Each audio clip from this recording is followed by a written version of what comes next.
Olá, tudo bom? Seja bem-vindo a mais um episódio do Livro de Mórmon Comentado. Agradeço a todos que têm acompanhado essa série aqui no canal Caminho do Discipulado. Convido você a ouvir os outros episódios, caso esse seja o seu primeiro contato aqui com o canal. Temos outros vídeos que antecedem esse capítulo, que você pode acompanhar todos desde o início aqui no canal Caminho do Discipulado. Convido você a seguir o canal Caminho do Discipulado. Estamos no Spotify, no YouTube, no Instagram, no Facebook, no Telegram. Tem os links aí na descrição do vídeo que você pode então clicar e entrar e participar de outras redes sociais onde nós também estamos presentes. Quero agradecer em especial a todo mundo que tem acompanhado e compartilhado os episódios, em especial a Maria Regina, a Claudete Bastos, a Dulcineia Reis, o Clóvis, que estão sempre comentando e dando um apoio ali nos vídeos. Muito obrigado pela companhia, pelo gesto carinhoso de cada um de vocês e outros mais que também participam, curtindo, compartilhando os vídeos. Muito obrigado. Hoje vamos ter um estudo sobre o 1º Nef, capítulo 18, do versículo 1 ao 15. Então, como de costume, eu faço a leitura desses versículos na íntegra e depois, então, alguns comentários sobre algumas lições e, enfim, aprendizados que podemos ter desses versículos de hoje. Vamos agora iniciar com o quadro Curiosidade e depois História de Fé. Logo após o quadro História de Fé, eu vou, então, fazer a leitura dos versículos de hoje, para que nós possamos entrar aí dentro do contexto desses versículos, entender o que está falando, para podermos depois tirar algumas lições importantes para a nossa vida.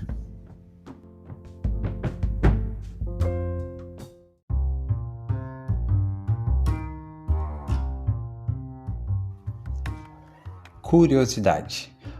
Você sabia que o significado do nome Nef em hebraico geralmente é interpretado como bom, belo ou agradável? Embora algumas fontes também o relacionem a uma possível origem egípcia ou árabe, com significado também semelhante.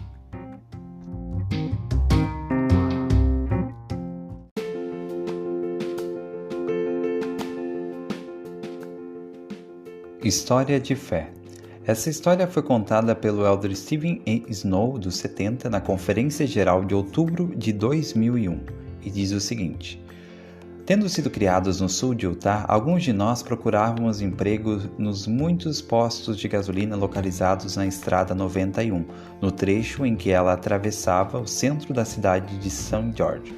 Meu irmão mais novo, Paul, com 18 anos na época, trabalhava no posto do Tom, que ficava a cerca de 3 quadras de nossa casa.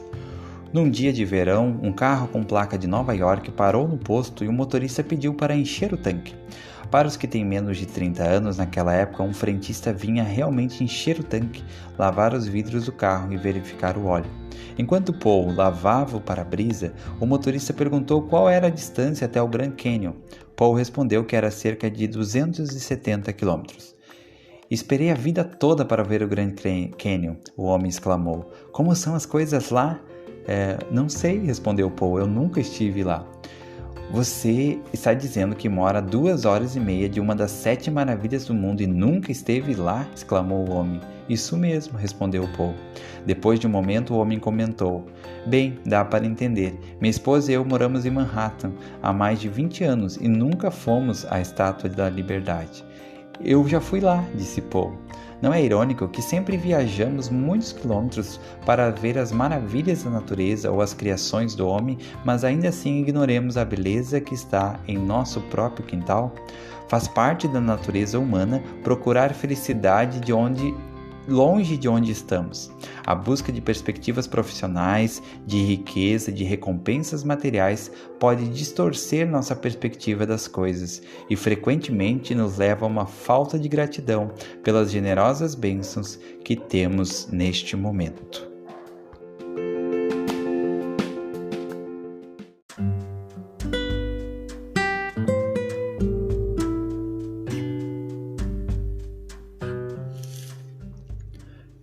E aconteceu que adoraram ao Senhor e acompanharam-me, e lavramos madeira de modo esmerado.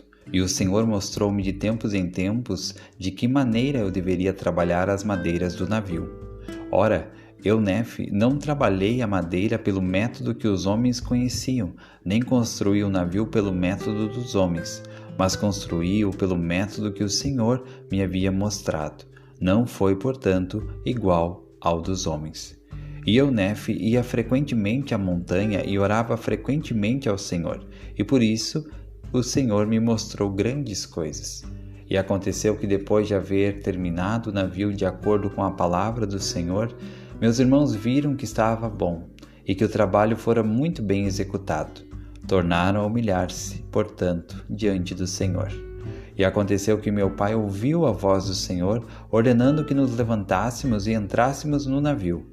E aconteceu que no dia seguinte, depois de havermos preparado todas as coisas, muitas frutas e carne no deserto, e mel em abundância, e provisões de acordo com o que nos havia ordenado o Senhor, fomos para o navio com todas as nossas cargas e nossas sementes e com tudo o que havíamos trazido conosco, cada um de acordo com sua idade.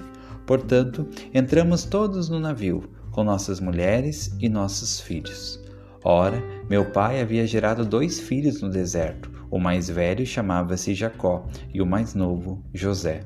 E aconteceu que depois de havermos todos entrado no navio com as provisões e as coisas que tínhamos ordem de levar, pusemos-nos ao mar e fomos levados pelo vento rumo à terra da promissão. E depois de havermos sido levados pelo espaço de muitos dias, eis que meus irmãos, os filhos de Ismael e também suas esposas, começaram a ficar alegres, a tal ponto que começaram a dançar e a cantar e a falar com muita vulgaridade. Sim, esquecendo-se mesmo do poder que os havia conduzido até ali. Sim, tornaram-se muito vulgares. E eu, Nefe, comecei a temer muito que o Senhor se irasse contra nós e ferisse-nos por causa de nossa iniquidade, e fôssemos tragados pelas profundezas do mar. Portanto, eu, Nefe, comecei a falar-lhes com muita sobriedade, mas eis que eles se zangaram comigo, dizendo: não admitiremos que nosso irmão mais jovem nos governe.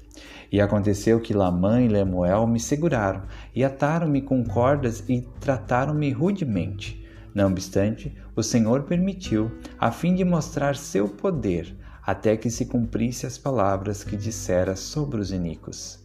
E aconteceu que depois de me haverem amarrado de tal modo que não podia mexer-me, a bússola que fora preparada pelo Senhor parou de funcionar. Não sabiam, portanto, para onde deveriam dirigir o navio, pois levantou-se uma grande tempestade, sim, uma grande e terrível tormenta, que nos fez retroceder sobre as águas pelo espaço de 3 dias. E eles começaram a ter muito medo de que nos afogássemos, não obstante, não me soltaram. E no 4º dia, depois que começamos a retroceder, a tempestade piorou muito. E aconteceu que estávamos para ser tragados pelas profundezas do mar. E depois de havermos retrocedido pelo espaço de 4 dias, meus irmãos começaram a ver que os juízos de Deus estavam sobre eles e que morreriam, caso não se arrependessem de suas iniquidades.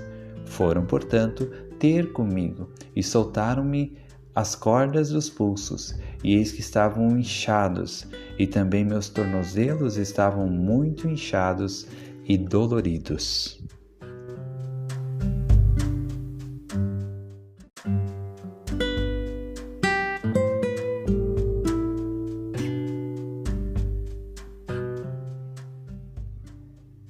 Em 1 Nefe, capítulo 18, do versículo 1 ao 3, temos uma lição que podemos tirar desses versículos. Aqui diz o seguinte: E aconteceu que adoraram o Senhor e acompanharam-me, e lavramos madeira de modo esmerado. E o Senhor mostrou-me de tempos em tempos de que maneira deveria trabalhar as madeiras do navio. Então aqui fala que o Senhor mostrava para Nefe de tempos em tempos de que maneira ele deveria trabalhar as madeiras do navio. Ele não recebeu a revelação toda de uma só vez. E no versículo 2 diz: Ora, eu, Nefe, não trabalhei a madeira pelo método que os homens conheciam, nem construí o navio pelo método dos homens, mas construí-o pelo método que o Senhor me havia mostrado, que não foi, portanto, igual ao dos homens. E eu, Nefe, ia frequentemente à montanha e orava frequentemente ao Senhor. Por isso o Senhor me mostrou grandes coisas. Então aqui reforça o fato de que Nefe, ele recebeu a revelação pouco a pouco. A revelação não veio de uma só vez. Primeiro no versículo 1 diz que o Senhor mostrava para ele de tempos em tempos, e no versículo 3 diz que ele orava frequentemente ao Senhor. Por isso o Senhor mostrava para ele as grandes coisas, e que ele ia frequentemente à montanha para orar ao Senhor. Então o processo de revelação ele não aconteceu de uma só vez, o processo pelo qual Nefe construiu o navio. E da mesma forma na nossa vida, em muitos momentos, em muitas situações, a revelação ela vai vir picada ou quebrada, e no final ela tem que ser juntada, como se fosse um quebra-cabeça. A revelação nem sempre virá de uma só vez, como um nascer do sol, né? Elder Bednar falou sobre os padrões de revelação, né? Os padrões de luz, e ele falou sobre isso, né? Sobre como a revelação às vezes vem como um raio de sol, pouco a pouco, às vezes vem como quando você entra numa sala escura, num quarto escuro, e liga o interruptor e acende a luz imediatamente, ou seja, a luz imediatamente ilumina todo o quarto. E às vezes a luz vem pouco a pouco, como os raios de sol. Então, em muitos momentos da nossa vida, a revelação virá dessa maneira. Ela virá de tempos em tempos, e nós devemos estar atentos. Também um interessante no versículo 13 que Nefe diz que ele ia frequentemente à montanha, ou seja, ele ia atrás da revelação, ele buscava a revelação. Ele não ficava simplesmente esperando que o Senhor em algum momento revelasse, mas ele ia atrás da revelação. Ele tinha uma busca intencional da revelação que ele precisava para a vida dele. Então, da mesma forma, nós vamos ter mais experiências espirituais e mais experiências com a revelação pessoal quando nós buscarmos intencionalmente a revelação. Então, nós devemos aplicar mais esse ensinamento de buscar de maneira mais intencional a revelação para a nossa vida, seja para a nossa família, para a nossa vida pessoal, para o nosso chamado, para os nossos negócios ou para o nosso trabalho. Nós devemos buscar, nós devemos ir mais frequentemente à montanha e orar ao Senhor e buscar a revelação para a nossa vida. E ela virá, um pouco aqui, um pouco ali. O Senhor, ele dá linha sobre linha, preceito sobre preceito, mas ele sempre vai nos dar a revelação que nós precisamos.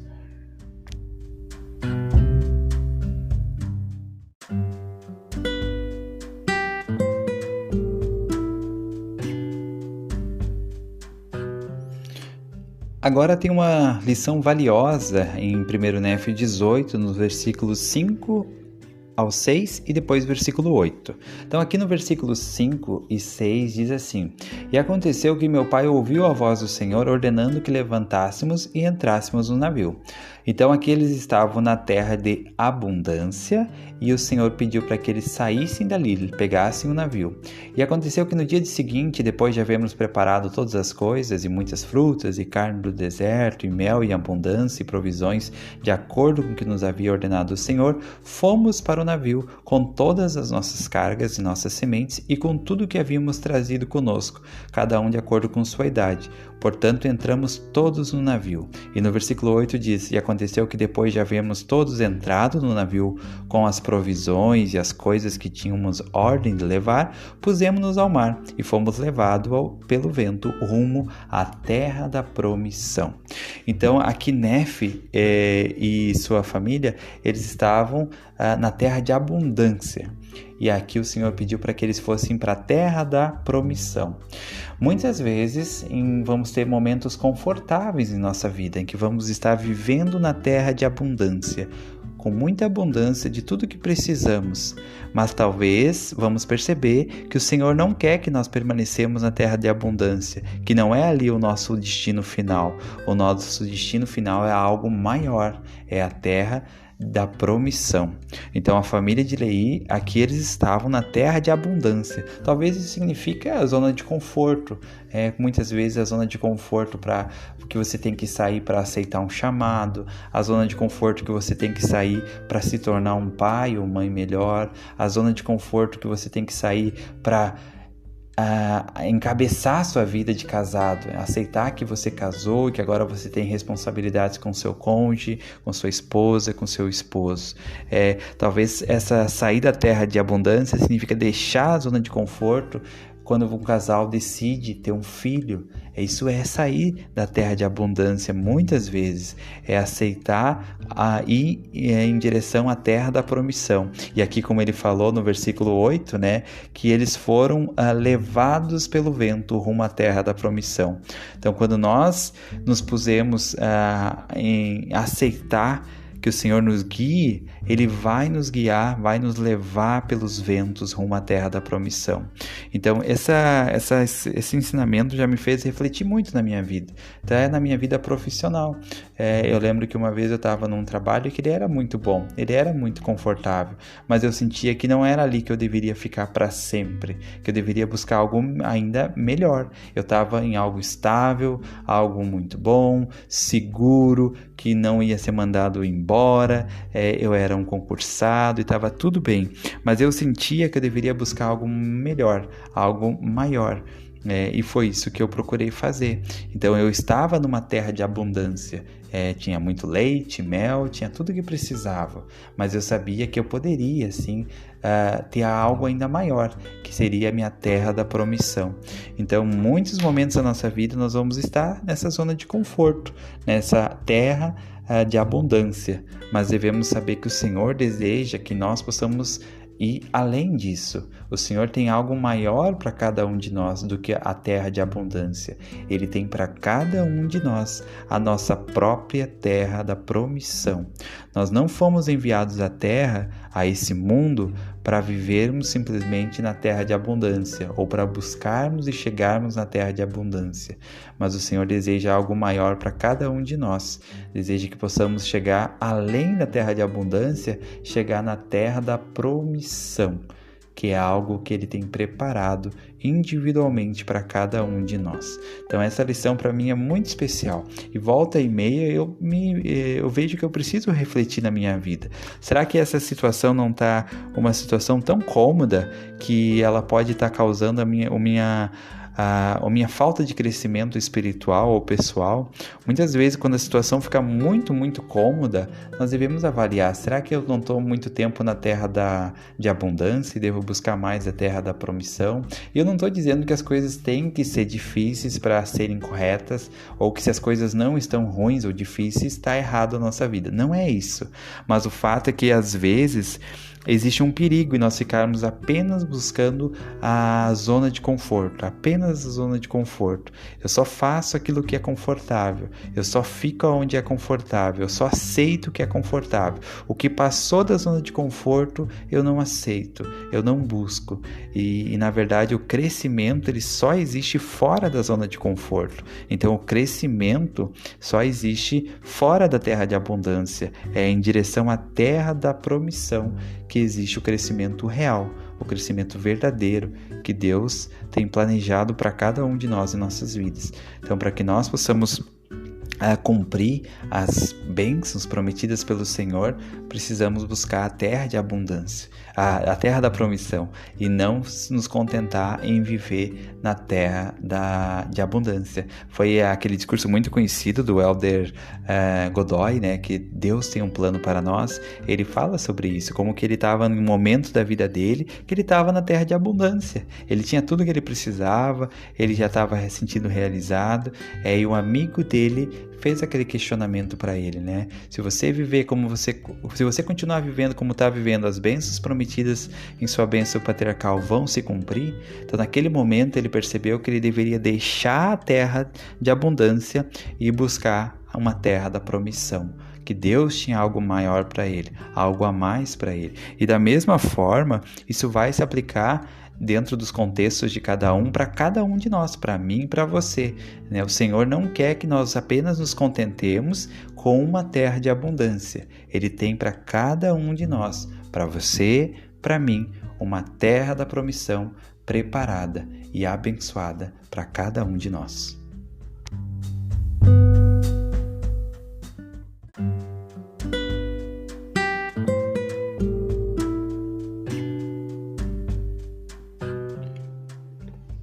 O último comentário do bloco de hoje está nos versículos 11 ao 14. Primeiro Nef 18, versículo 11 ao 14, temos uma lição interessante aqui.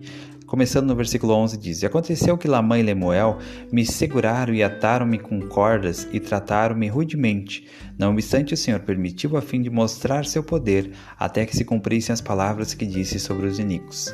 E aconteceu que depois de me haverem amarrado de tal modo que não podia mexer-me, a bússola que fora preparada pelo Senhor parou de funcionar, e não sabiam, portanto, para onde deveriam dirigir o navio, pois levantou-se uma grande tempestade, sim, uma grande e terrível tormenta, que nos fez retroceder sobre as águas pelo espaço de 3 dias, e começaram a ter muito medo de que nos afogássemos.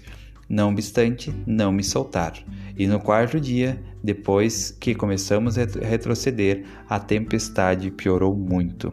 Então, aqui nesses versículos, Lamã e Lemuel, nesse momento, quem estava liderando aqui a jornada, né, rumo à Terra da Promissão, o barco, era Nef.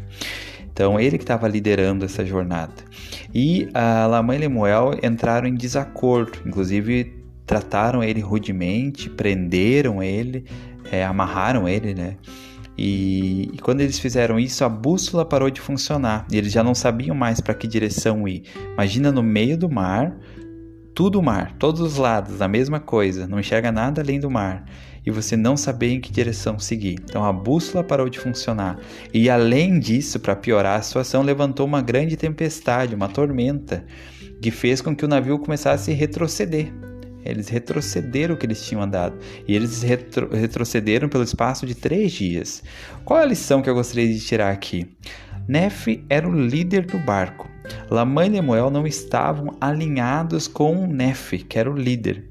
E por causa disso, por não estarem alinhados com o líder, eles retrocederam, eles se envolveram numa tempestade muito grande, a bússola parou de funcionar para eles, começaram a ficar perdidos.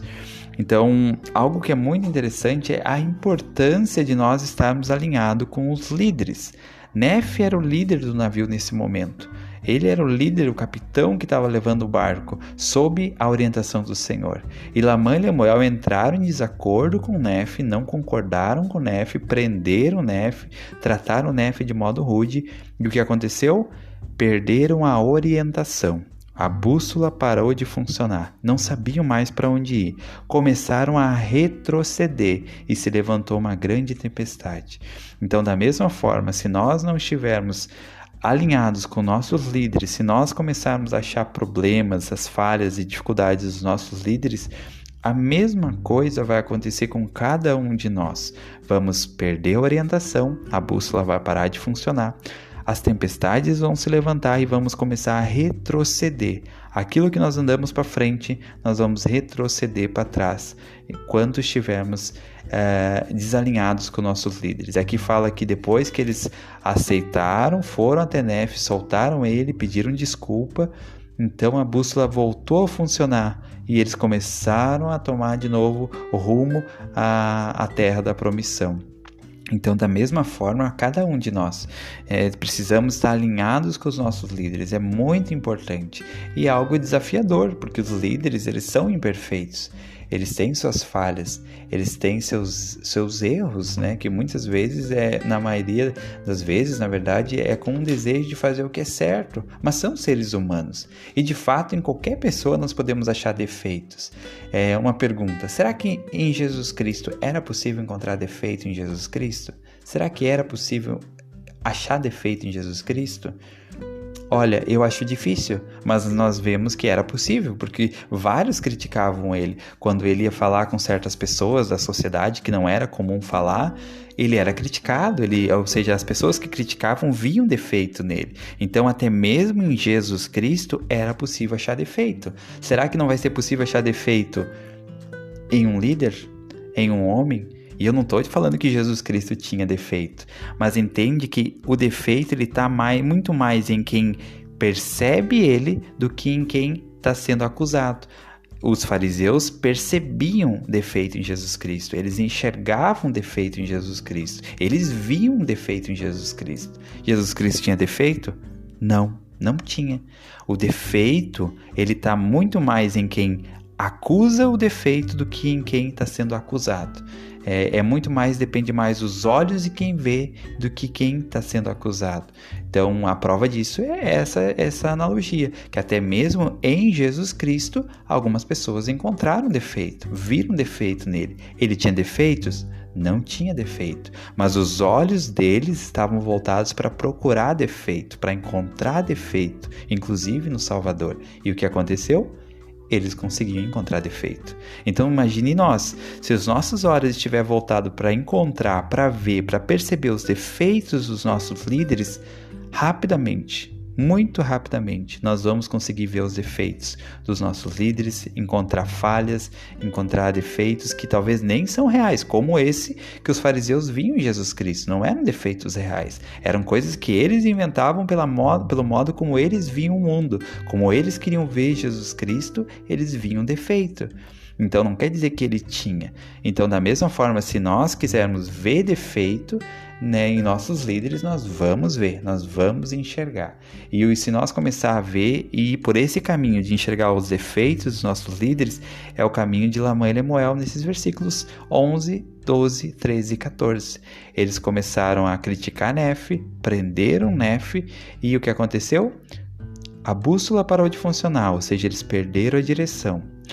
As tempestades se levantaram e eles começaram a retroceder, voltar para trás. Então é isso que vai acontecer se nós também irmos por esse caminho, né, de não estar alinhado com os nossos líderes.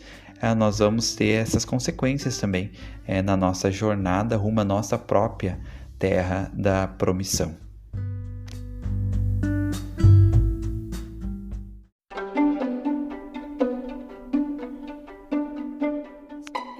Pergunta e resposta. Como ajudar um filho pequeno a ganhar um testemunho do livro de Mórmon? Então, existem várias respostas para essa pergunta.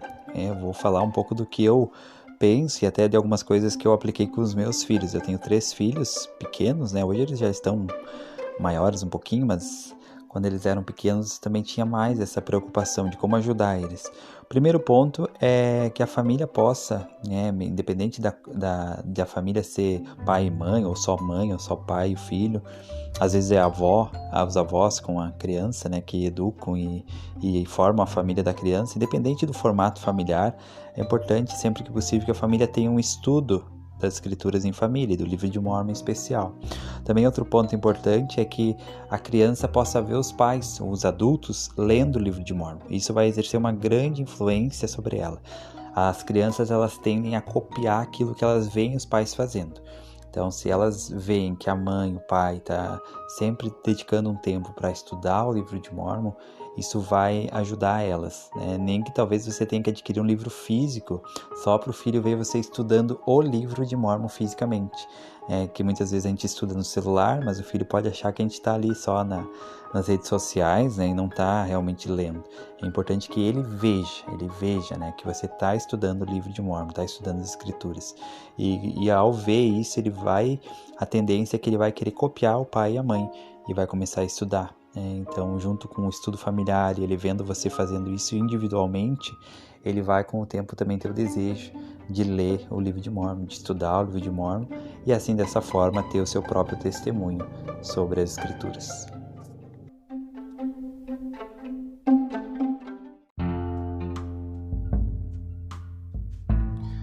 Muito obrigado a você. Chegamos a mais um episódio, ao final de um episódio do Livro de Mórmon Comentado. Muito obrigado a você que acompanhou até aqui. Obrigado a todos que têm comentado, curtido, compartilhado. Eu fico muito feliz em saber que de alguma forma possa estar ajudando esses episódios alguém no seu estudo, enfim, no seu testemunho sobre as Escrituras, sobre o Salvador Jesus Cristo. Então, muito obrigado a todos que acompanham, tá? Muito obrigado especialmente a você que está ouvindo até agora esse podcast, esse vídeo. Muito, muito obrigado. Convido você a seguir o Caminho do Discipulado nas redes sociais, no Instagram, no Facebook, no Telegram, no YouTube, no Spotify. E que você tenha um ótimo dia hoje, tá bom? Muito obrigado pela sua companhia e lembre-se sempre, o caminho do discipulado é Jesus Cristo.